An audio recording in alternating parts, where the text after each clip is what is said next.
ಕೆಲವರಿಗೆ ಯಾವ ಚಿಕಿತ್ಸೆಯೂ ನನಗೆ ಫಲಕಾರಿಯಾಗುತ್ತಿಲ್ಲ ಎಂಬ ಚಿಂತೆ ಇರುತ್ತೆ. ಕಾರಣ ಇತ್ತೀಚಿನ ದಿನಗಳಲ್ಲಿ ಕೆಲ ವಯಸ್ಸಾದವರಲ್ಲಿ ಗುಣವಾಗದ ಔಷಧಿಗಳಿಗೆ ಸ್ಪಂದಿಸಿದ ಅನೇಕ ಸಮಸ್ಯೆಗಳು ಕಾಣಿಸಿಕೊಳ್ತಿವೆ.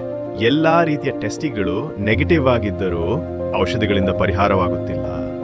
ಇಂತಹ ಸಮಸ್ಯೆಗಳಿಗೆ ನಮ್ಮ ಧ್ಯಾನ ಕೇಂದ್ರದಲ್ಲಿ ಸಾಂಪ್ರದಾಯಿಕವಲ್ಲದ ಚಿಕಿತ್ಸಾ ಪದ್ಧತಿಯನ್ನ ಅನುಸರಿಸಿ ಚಿಕಿತ್ಸೆ ಕೊಡಲಾಗುತ್ತಿದೆ. ಇಲ್ಲಿ ಔಷಧಿಯಾಗಲಿ, ಪೂಜೆ, ತೀರ್ಥ ಪ್ರಸಾದದ ಬಳಕೆಯಾಗಲಿ, ಇಲ್ಲ ದೇವರ ಹೆಸರಲ್ಲಾಗಲಿ, ಧರ್ಮದ ಹೆಸರಲ್ಲಾಗಲಿ ಚಿಕಿತ್ಸೆ ಕೊಡೋದಿಲ್ಲ. ಈ ಪದ್ಧತಿ ಧಾರ್ಮಿಕ ಆಚರಣೆಗಳಿಗೆ ಚ್ಯುತಿ ತರುವಂತದ್ದಾಗಲಿ, ವೈದ್ಯಕೀಯ ಚಿಕಿತ್ಸೆಗೆ ಸ್ಪರ್ಧಿಯಾಗಲಿ ಅಲ್ಲ. ಇದರ ಹೆಸರು ಆತ್ಮ ಚಿಕಿತ್ಸೆ.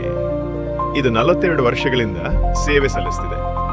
ಈ ಚಿಕಿತ್ಸೆ ಪಡೆಯುವಾಗ ನಿಮ್ಗೆ ಯಾವ ತೊಂದರೆಯಾಗ್ಲಿ, ಖರ್ಚಾಗ್ಲಿ ಇರುವುದಿಲ್ಲ. ಪೂರ್ಣ ಮನಸ್ಸಿನಿಂದ, ನಂಬಿಕೆಯಿಂದ ಭಾಗವಹಿಸಬೇಕಷ್ಟೇ.